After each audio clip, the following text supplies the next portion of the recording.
নমস্কার বন্ধুরা, জয়াস কিচেনে আমার সমস্ত বন্ধুদের জানাই অনেক অনেক স্বাগত। আজকের আমি দারুণ স্বাদের একটা পটলের রেসিপি নিয়ে এসে আপনাদের সামনে হাজির হয়েছি। বানাবো সর্ষে পটল। খেতে অসাধারণ হয়েছিল বন্ধুরা। এরকমভাবে আপনারা বাড়িতে একবার হলেও বানিয়ে খেতে পারেন, দারুণ লাগবে খেতে। ভিডিওটা সম্পূর্ণ দেখার অনুরোধ রইল। আশা করি আপনাদের ভালো লাগবে।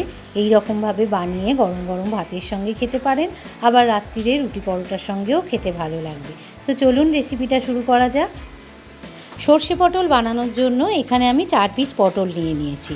পটলটাকে ভালো করে ধুয়ে নিয়েছি। দেখুন বন্ধুরা, পটলগুলো একটু বড় বড় সাইজেই নিয়েছি। 4 পিস নিয়েছি, যেহেতু আমরা দুজন খাবো। পটলের খোসাগুলো আমি ছাড়িয়ে নিয়েছি। দেখুন বন্ধুরা, সব খোসা ছাড়াইনি, একটু বাদ দিয়ে ছাড়িয়েছি। আর পটলের ওপরটা আর নিচটা একটু কাট লাগিয়ে নিয়েছি। এবারে পটলগুলোকে আমি লবণ আর হলুদ মাখিয়ে নিয়েছি অল্প একটু গুঁড়ো হলুদ, আর নিয়ে নিলাম সামান্য একটু লবণ।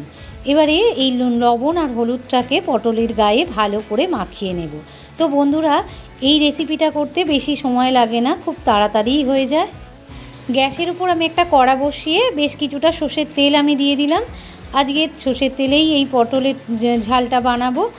এবারে তেলটা গরম হয়ে গিয়েছে, পটলগুলো ভেজে নেব। গ্যাসের ফ্লেমটাকে লো রেখে একটা চাপা দিয়ে আমি পটলগুলোকে লাল লাল করে ভেজে নেব।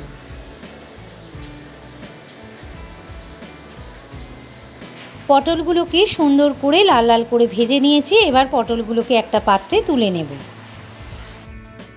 এবার আমি একটা মশলা বানিয়ে নেব। তার জন্য একটা কাঁচের বাটি নিয়ে নিয়েছি। কাঁচের বাটিতে দিয়ে দিলাম প্রায় 1.5 চামচের মতো সাদা আর কালো সর্ষে, তার সঙ্গে 2 কাঁচা লঙ্কা বেটে নিয়েছিলাম।